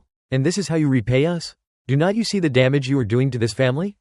But when that did not work, the strategy changed quickly to threats. "If you do not fix this, you will have no home or support. You are alone." It was almost ironic that they accused me of causing harm to the family when for years I had been the only one relegated to the invisible corner.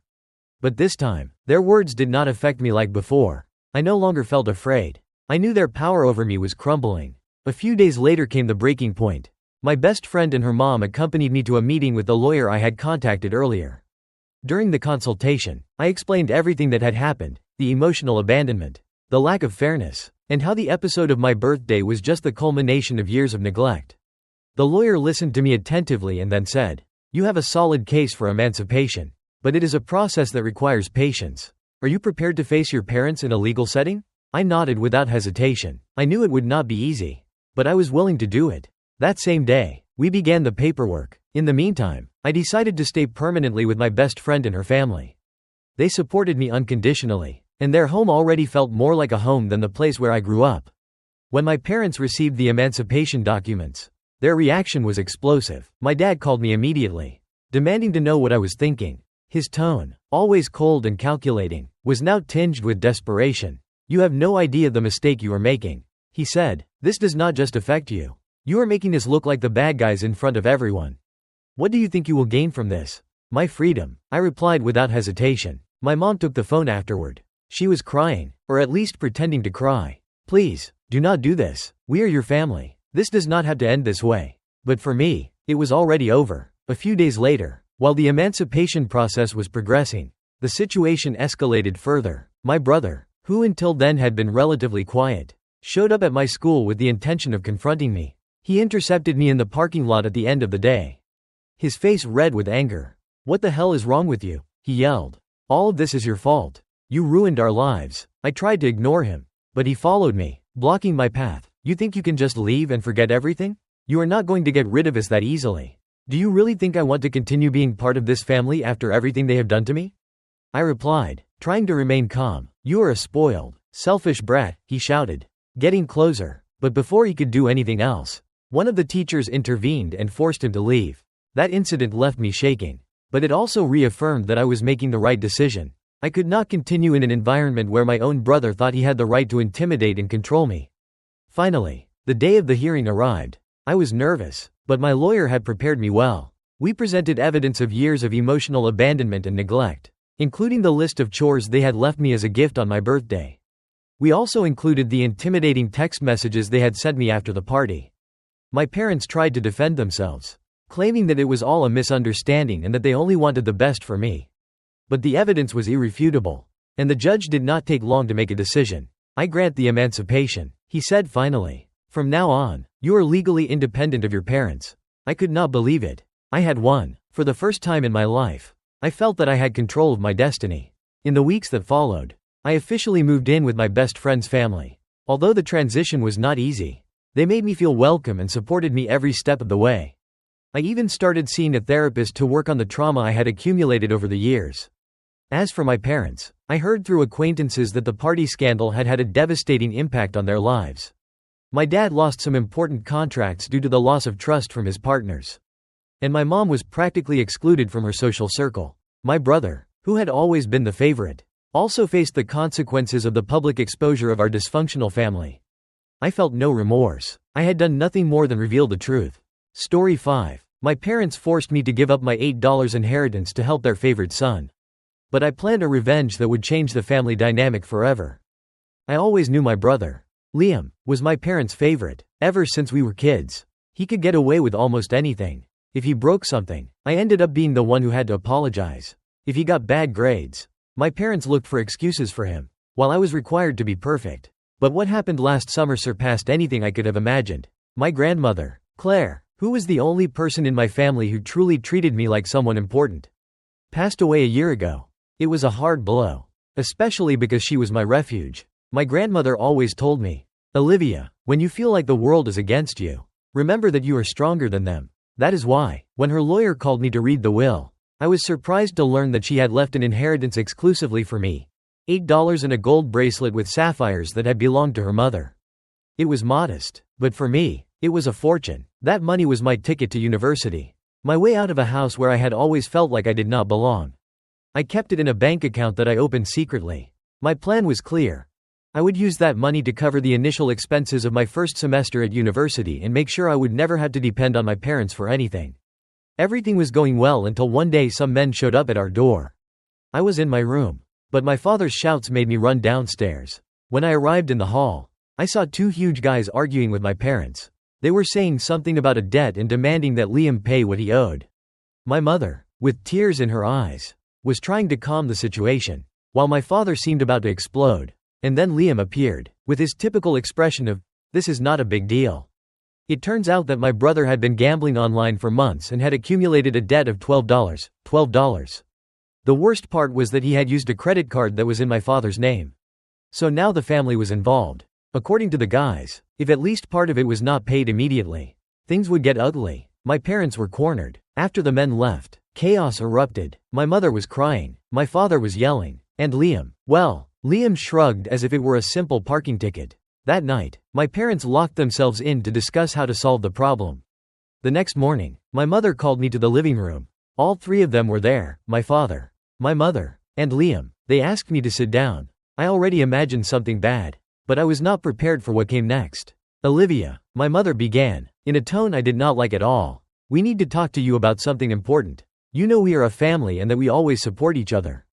When someone starts a conversation like that, you know what follows will not be good." She continued explaining that Liam's situation was very serious and that, as a family, we had to unite to help him. Then came the bombshell. We were thinking, what do you think if you use the money your grandmother left you to help us pay your brother's debt?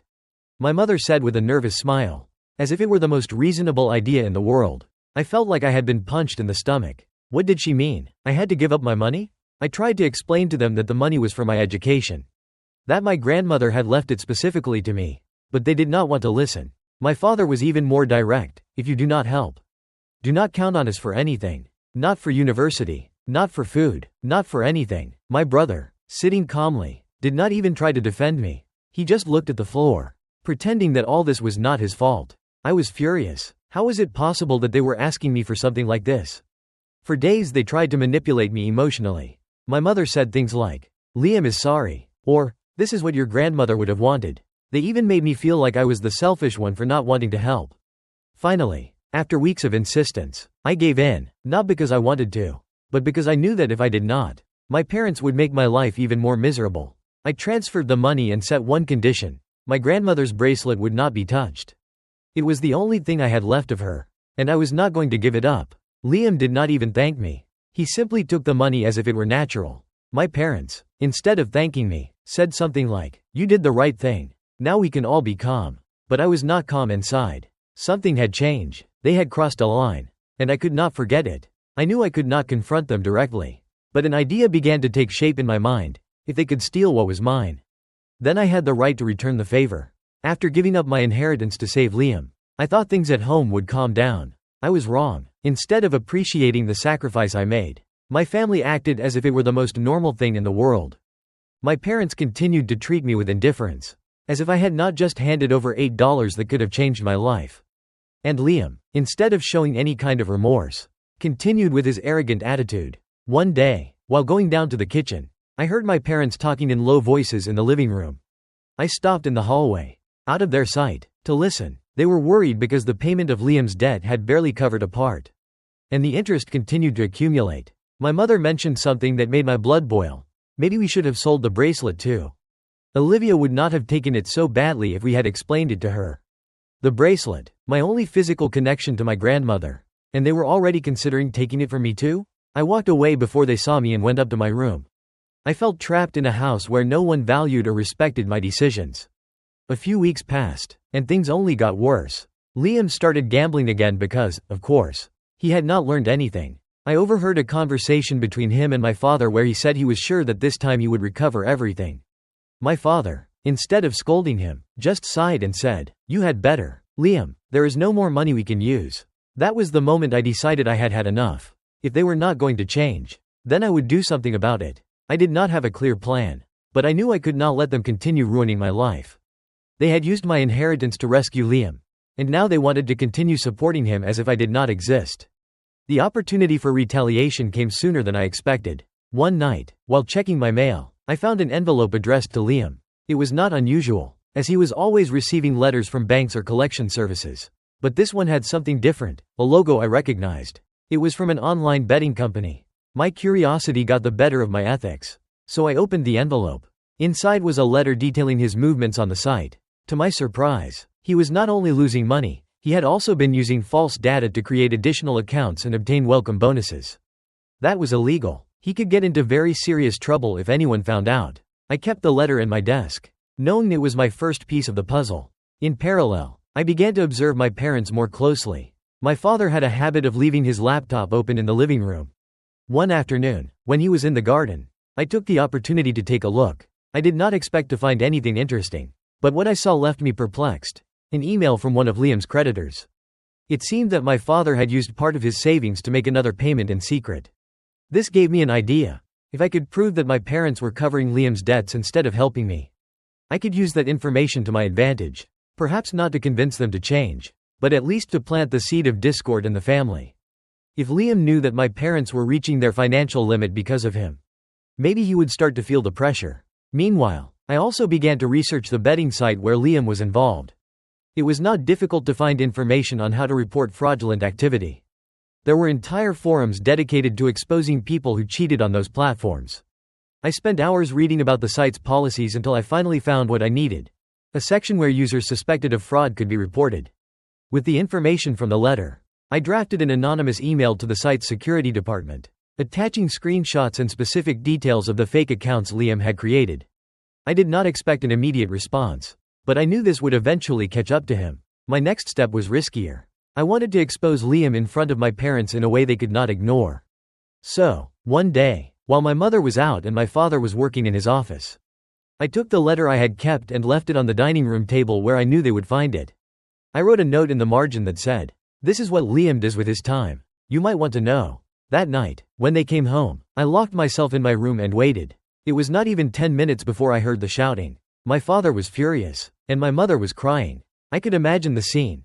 Liam trying to justify himself. My parents confronting him with the letter in hand. I felt guilty for a moment, but then I remembered everything they had taken from me. This was just the beginning. That night, when things finally calmed down, my mother knocked on my door. I thought she would come to recriminate me for leaving the letter. But instead, she sat on my bed and looked at me with tired eyes.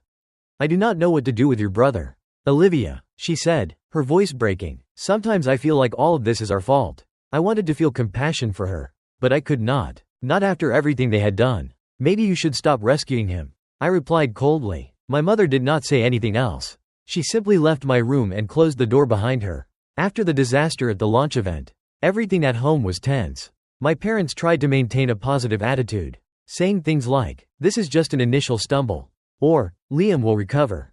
He always does," but they could not hide their frustration. My mother was particularly upset because they had spent much more than they had planned for the event.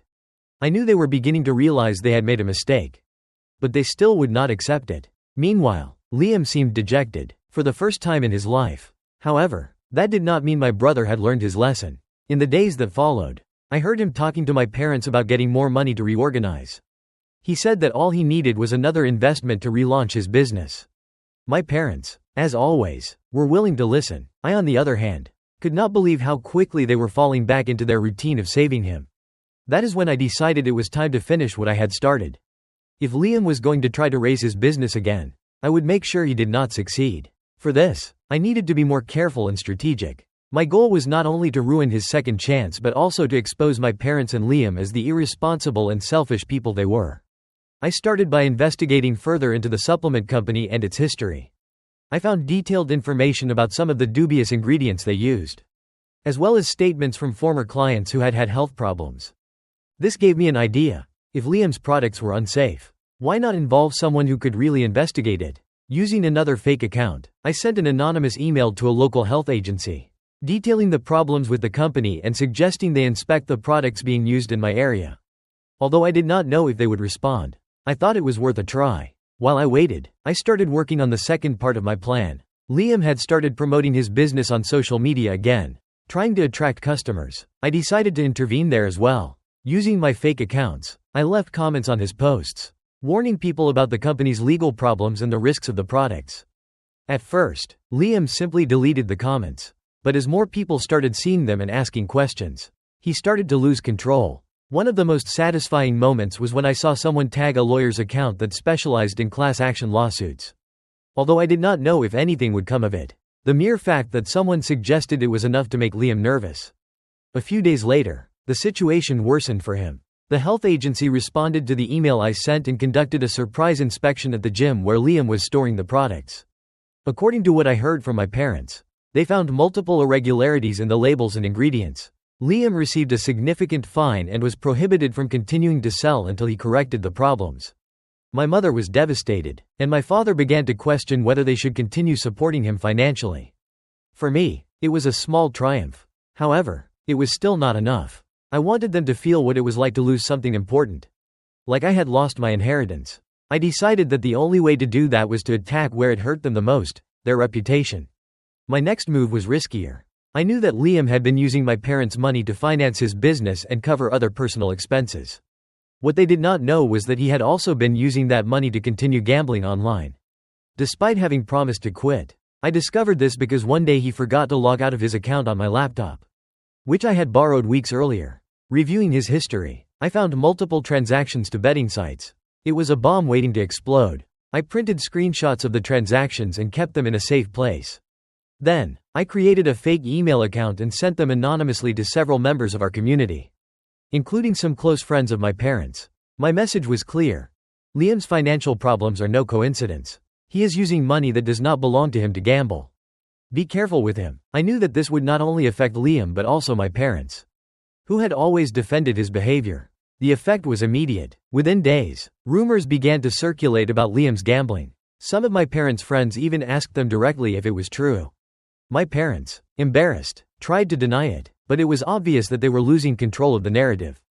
At home, the tension was unbearable. Liam was furious. My parents were increasingly worried. And I, of course, pretended to know nothing. Finally, the situation reached its peak one night when my father confronted Liam about the transactions. They shouted for hours while my mother cried in the background. I listened from my room, feeling strangely calm. For the first time, they were facing the consequences of their actions. That night, my father announced something that surprised me. He was not only going to stop financing Liam but also planned to sell one of the family's properties to cover the accumulated debts. This, of course, enraged Liam, who continued to insist that he could fix everything if given another chance. But this time, my father did not give in. I should have felt satisfied. But there was still something bothering me. My parents still had not apologized to me or acknowledged what they had done. I decided that I was not going to leave things like that. If they wanted to ignore my suffering, I would make sure everyone knew how they had favored Liam at my expense. What I did next changed the family dynamic forever. After weeks of watching my parents deal with the consequences of their bad decisions, I knew there was still one piece missing to complete my revenge. Although they had lost money and their reputation was damaged, they still had not acknowledged what they had done to me. They had taken my inheritance, something my grandmother left specifically to me, and used it to rescue Liam without an apology or at least a reflection. I felt that my sacrifice remained invisible to them. It was then that I decided I needed to publicly expose everything that had happened. If they could not acknowledge what they had done, I would make sure others did it for them. I wanted them to feel the shame and humiliation that I had carried for so long. I started by writing a draft of my story, detailing how my inheritance had been stolen to save my brother, who was not only irresponsible but also a compulsive gambler. In the text, I included all the relevant details: Liam's debt, my parents' emotional manipulations, and how they had used my money to protect their favorite son while I was treated like a stranger in my own home. I also attached screenshots of Liam's betting transactions and copies of the emails he had sent to my parents asking for more money. To protect myself, I removed any details that could directly identify me, ensuring that the story could not be traced back to me. I posted the story on a local forum under a pseudonym, choosing one that focused on family injustices. My intention was not only to get support but also to let the community know the truth about my family. What I did not expect was that the post would go viral. In a matter of days, my story began to circulate on social media. Many people in our community shared it, speculating about who the family in question might be. Although I did not mention names, the details were enough for some to connect the dots. Soon, comments started appearing on my brother's and my parents' social media, pointing to them as the possible protagonists of the story. Liam, of course, exploded. He did not hesitate to confront my parents, accusing them of having talked about his problems with someone who then exposed them. They, bewildered, tried to calm him down, but the damage was already done. Meanwhile, I watched everything from the shadows, finally feeling in control. The tension at home reached a new level when a local journalist contacted my mother. Someone had sent the post to a media outlet, and the journalist wanted to write an article about how family dynamics could lead to injustices like the one I described. My mother, terrified by the idea that the scandal would get bigger, refused to talk to him. However, the mere possibility that the issue would become even more public left her completely paranoid. It was at that moment that my mother finally confronted me. One night, while I was eating dinner alone in the kitchen, she sat across from me with a serious look. "Do you know anything about this, Olivia?" she asked, trying to sound calm but clearly nervous. I shrugged, feigning ignorance. "About what?" "That post. People are talking, and some think it is us." Did you write that? I shook my head, maintaining my composure. I do not know what you are talking about. Maybe someone else noticed what was going on. It is not like you hid it very well. My answer left her silent. I could see on her face that she did not know whether to believe me or not.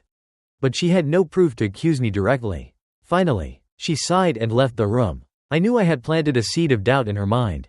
And that was exactly what I wanted.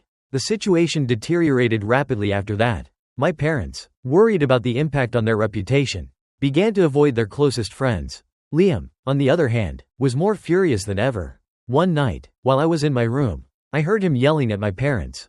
All this is Olivia's fault. She has always been jealous.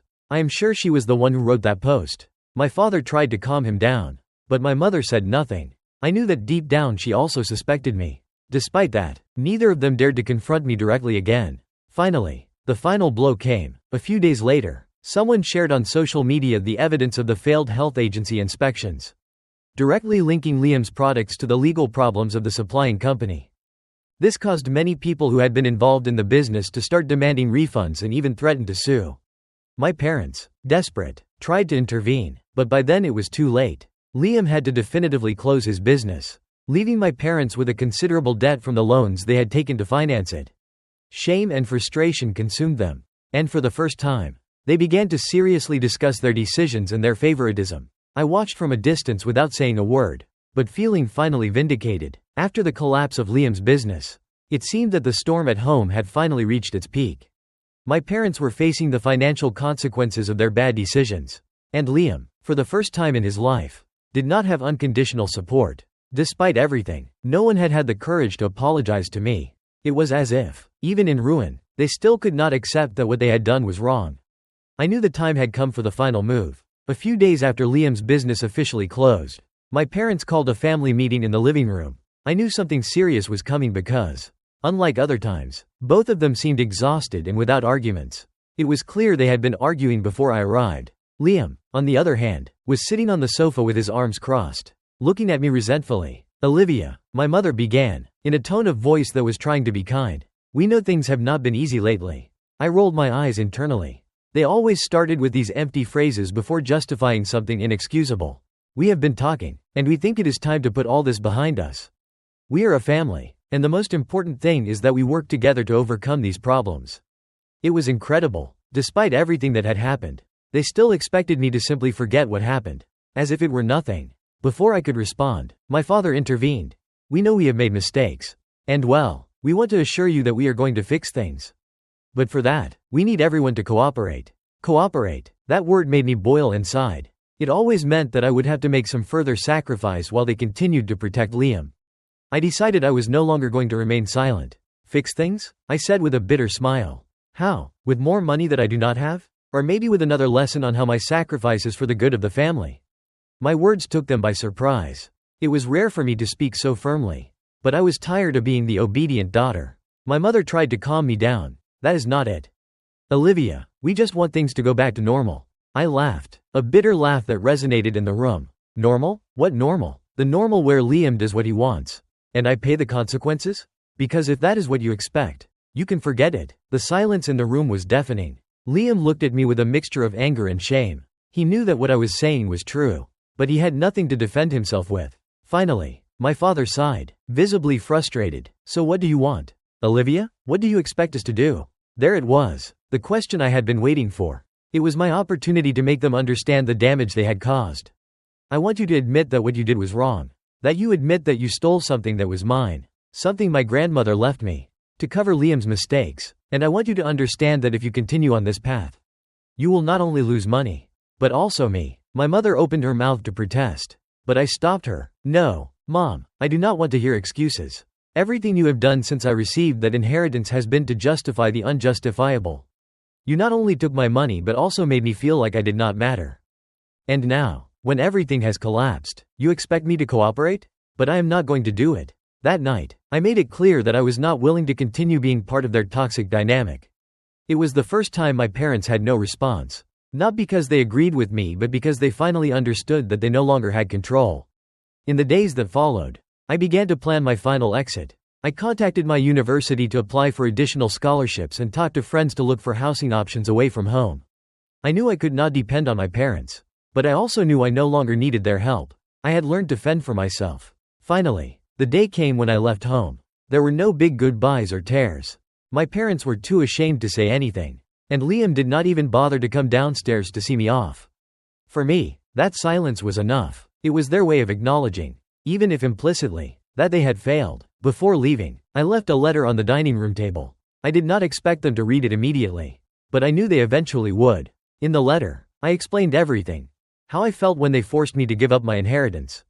How their favoritism towards Liam had destroyed our relationship. And how, despite everything, I still hoped that one day they could change. It was not a letter of reconciliation but a declaration of independence. Months later, I am living on my own and studying at the university I always dreamed of.